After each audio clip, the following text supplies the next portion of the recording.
pali nyimbo ndani wanzeru akuziwa izi ndani wanzeru akuziwa izi cherani kutu mumve mwadzuka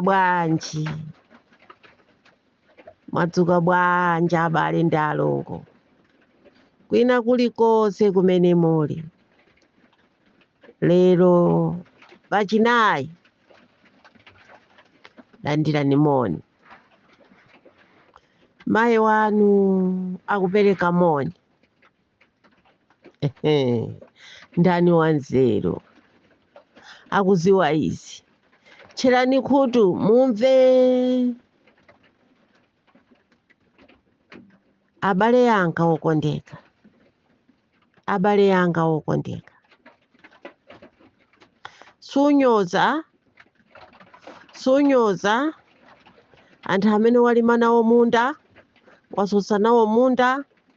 wazala nawo wabandira nawo chimanga chayima lero chimanga chija chatheka lero nkumati iyayi amene ndalima nawo mundawa iyayi koma amene sanalimewa yawa amenewa ndi amene akhale palayini yodya chimanga chimenechi abale yanga chosamva anachiphikira m'masamba onani zimene zachitikazi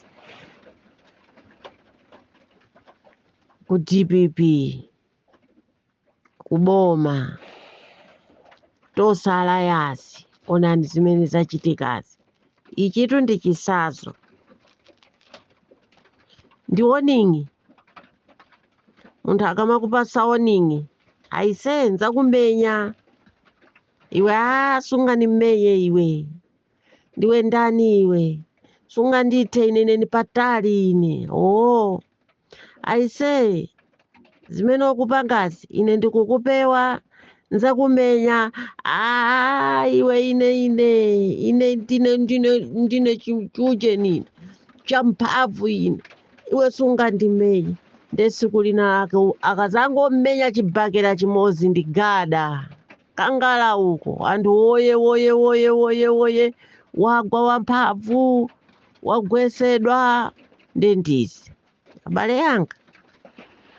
abale yanga DPP samalirani yang'anani mbuyo ngati mkazi wa Loti tinali ni ndani tinaenda ni ndani lero zona abale yanga munenadi zona mosimikizira moopa Mulungu lero tizimva m'mafolamumu anthu kumayankhula zipongwe kuti iyayi Comrade Ntanyiwa iyayi Alaitoni Mangochi iyayi Kachenje iyayi koma uyu munyanane iyayi akuluakulu tikunena zona dziko lake lomwe lino Malawi ake omwewo mafoni athu ake omwewa awa tikuyankhulirawa social media yake yomweyi ilipo iyi ziko tusilinati sana weruze Mulungu tikanali ulendo wakukenani kuti Yehova abweraza weruze dziko anthu ake nditomwefe amene tikuyankhula panofe mama wa uno samalirani tisabwerereso kusiyaya samalirani panopo pempho ndi pemphero langa chonda abale yanga sikuti anthuwa Alaitoni Mangochi Comrade Ntanyiwa Boni Kalindo amunyanane apasidwe udindo iyayi koma president yathu asapita Mutharika tango kwayitana na anthu amene monga mmene munakozera president mmene munakozera chifukwa president anachikoza asapita Mutharika wanachikoza chinthuchi koma ena adyera wozikundikira wosafunira ziwo ku dziko lawo zabwino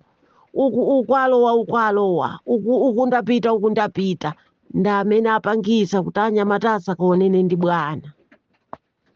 koma bwana atakoza kuti anyamata amene waonane nawo mwapadera akacheze nawo kungothokoza kuti anyamata inu Mulungu akudalitseni munagwira ntchito mtima umenewo musausiye pitirizani osati kuwapasa maudindo kungoyankhula mawu amenewa basi tu ineyo ndikunena mmawa uno kungoyankhula mawu amenewa akwana Mtanyiwa kumapita ukagwira ntchito zako mapitirizo ukathamanga pa ground alaito ni mangochi ulendo kuujenuku ukalonga uku kuthamanga kumeneko aboni kalindo blanta ya ino kumaizungulira mawu okhawo chokera kwa president ndakuthokozani munagwira ntchito yopambana anyamata ine ndilibe chokupasani koma mawu okha nikuti dziko mupitirizani kugwira ntchito pitirizani kukonda dziko lanu la Malawi basi mawu amene wakwana dziko likanamva kukoma tonsefe tikanasangalala ndipo tikanavina tikananjoya koma anthu ena kunchinga president abale yanga ndi dziko twili chenche nati kusogolo kwabwino kumbuyo kwabwino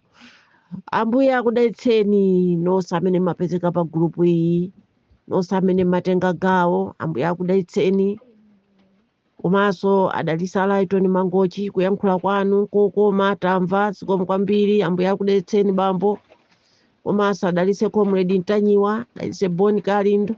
adalitsenso Munyanani adalitsenso olemekezeka bambo Akachenje ndi ena nonse amene makonda dziko lanu la Malawi ambuye akudalitseni kummawa kuno zikomo.